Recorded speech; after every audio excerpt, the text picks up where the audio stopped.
السلام علیکم، welcome to my YouTube channel online قرآن سیکھیں، اور میں فاطمہ حسین۔ آج ہم آپ کو اخفاء کا قاعدہ بتائیں گے، لیکن اس سے پہلے اگر آپ ہمارے چینل پر نئے ہیں تو ہمیں لائک کیجئے، شیئر کیجئے، ثواب کی نیت سے سبسکرائب کیجئے اور صدقہ جاریہ کا حصہ بنیے، اور بیل کے بٹن کو دبانا نہ بھولیں تاکہ ہماری ہر آنے والی نئی ویڈیو آپ تک بآسانی پہنچ سکے۔ شروع کرتے ہیں اللہ تعالیٰ کے بابرکت نام سے۔ اعوذ باللہ من الشیطان الرجیم، بسم اللہ الرحمن الرحیم۔ سب سے پہلے درود ابراہیمی پڑھتے ہیں۔ اللہم صلی علی محمد وعلی آل محمد کما صلیت علی ابراہیم وعلی آل ابراہیم انک حمید مجید۔ اللہم بارک علی محمد وعلی آل محمد کما بارکت علی ابراہیم وعلی آل ابراہیم انک حمید مجید۔ اخفاء کے بارے میں سب سے پہلے ہم جانتے ہیں کہ اخفاء ہوتا کیا ہے، کہتے کسے ہیں، اس کا معنی کیا ہے۔ اخفاء کا معنی ہے چھپانا، اور چھپانا ہم نے کسے ہے، یہاں پہ نون ساکن اور تنوین کی آواز کو ناک میں چھپانا ہے ہم نے۔ جیسے اکثر آپ نے سنا ہے کہ فلاں انسان، فلاں بندہ تو ناک میں بات کرتا ہے، ویسے ناک میں چھپانا ہے گننے کی آواز کو۔ نون ساکن یا تنوین کے بعد پہلے ہم جانتے ہیں کہ نون ساکن کون سا آتا ہے۔ یہ نون ہے، اس کے اوپر آپ کو چھوٹا سا دال کی طرح سمبل نظر آ رہا ہے، یہ جزم ہے۔ جس حرف کے اوپر جزم ہو، نون کے علاوہ بھی کسی بھی حرف پر جزم ہو تو اسے ساکن کہتے ہیں۔ یہاں پر نون کے اوپر جزم ہے، اس لیے یہ نون ساکن ہے۔ اور تنوین کسے کہتے ہیں؟ دو زبر، دو زیر اور دو پیش کو تنوین کہتے ہیں۔ ہم نے سمجھ لیا کہ اخفاء کا کیا معنی ہے، نون ساکن کسے کہتے ہیں، تنوین کسے کہتے ہیں۔ اس کے بعد اب ہم آگے بڑھتے ہیں۔ نون ساکن یا تنوین کے بعد حروف اخفاء میں سے کوئی حرف آ جائے تو اخفاء کریں، یعنی نون ساکن اور تنوین میں غنہ کر کے پڑھیں۔ حروف اخفاء 15 ہیں، اور وہ کون کون سے ہیں؟ جب تک یہ 15 حروف ہمیں اچھی طرح سے زبانی یاد نہیں ہوں گے، ہمیں اخفاء کا قاعدہ یاد نہیں ہوگا۔ اس لیے ان کو زبانی یاد کرنے کی کوشش کیجئے، بار بار ویڈیو کو دیکھیے، بار بار پڑھیے اور اچھی طرح سے یاد کیجئے۔ میرے ساتھ پڑھیے۔ تا، ثا، جیم، دال، ذال، زا، سین، شین، صاد، ضاد، طا، ظا، فا، قاف، کاف۔ پھر پڑھیے۔ تا، ثا، جیم، دال، ذال، زا، سین، شین، صاد، ضاد، طا، ظا، فا، قاف، کاف۔ تا، ثا، جیم، دال، ذال، زا، سین، شین، صاد، ضاد، طا، ظا، فا، قاف، کاف۔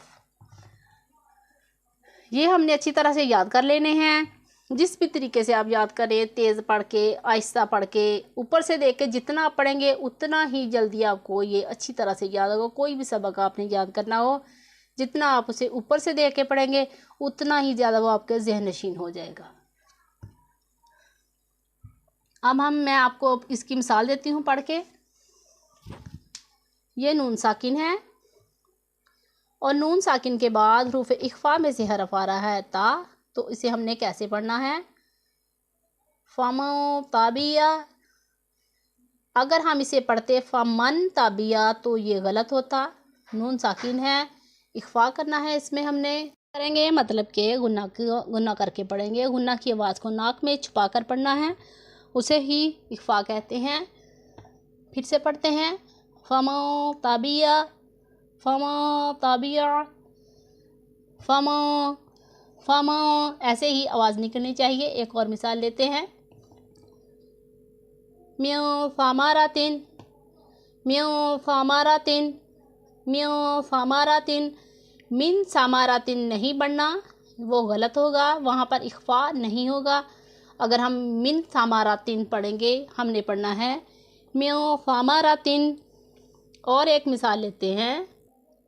من جوع، من جوع، من دونکم۔ نون ساکن اور تنوین کے بعد اگر حروف اخفاء میں سے کوئی حرف آ جائے تو وہاں پر غنہ کر کے پڑھیں گے، ناک میں آواز چھپا کر پڑھیں گے۔ حروف اخفاء کو آپ نے بار بار یاد کرنا ہے، میں آپ کو پھر سے دکھا دیتی ہوں کہ وہ کون سے حروف ہیں جنہیں ہم نے یاد کر کے رکھنا ہے تاکہ ہمیں اخفاء اچھی طرح سے ادا کرنا آ جائے۔ وہ حروف یہ ہیں: تا، ثا، جیم، دال، ذال، ذا، سین، شین، صاد، داد، طا، ظا، فا، قاف، کاف۔ جب تک ہم حروف اخفاء یاد نہیں کریں گے ہمیں اخفاء کا قاعدہ اچھی طرح سے نہیں آئے گا۔ ایک اور مثال لیتے ہیں: میو ذہبن، میو ذہبن، میو ذہبن۔ نون ساکن اور تنوین کے بعد حروف اخفاء میں سے حرف آ جائے تو اسے 2-3 حرکات کے جتنا لمبا کر کے پڑھنا ہے۔ آپ نے نون ساکن کے بعد حروف اخفاء میں سے حرف آ جائے تو اس کو آپ نے یاد کر لیا کہ کس طرح ادا کرنا ہے۔ اب میں آپ کو تنوین کے بارے میں بتاتی ہوں۔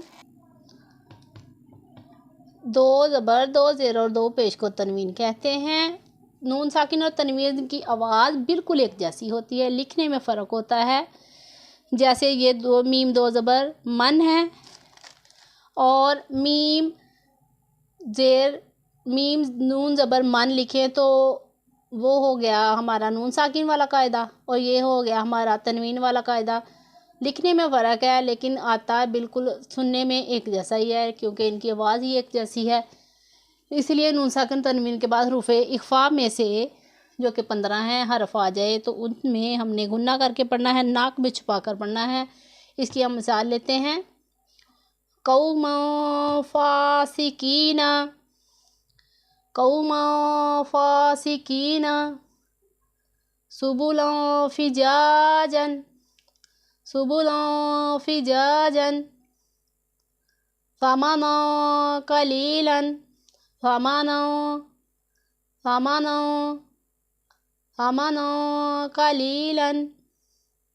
اور ایک پڑھتے ہیں: کراما کاتبین، کراما کاتبین۔ امید کرتی ہوں کہ آپ کو حروف اخفاء کا قاعدہ اچھی طرح سے سمجھ آ گیا، اخفاء کا قاعدہ سمجھ آ گیا، حروف اخفاء کے بارے میں بھی اچھی طرح سمجھ آ گیا ہے۔ آپ جب تک حروف اخفاء یاد نہیں کریں گے آپ کو اخفاء کا قاعدہ سمجھ نہیں آئے گا، اس لیے حروف اخفاء کو اچھی طرح سے یاد کیجئے۔ اگر آپ کو ہماری ویڈیو اچھی لگی ہو تو لائک، شیئر اور سبسکرائب کیجئے اور اپنا بہت سارا خیال رکھیے۔ ملتے ہیں اگلی ویڈیو میں۔ اللہ حافظ۔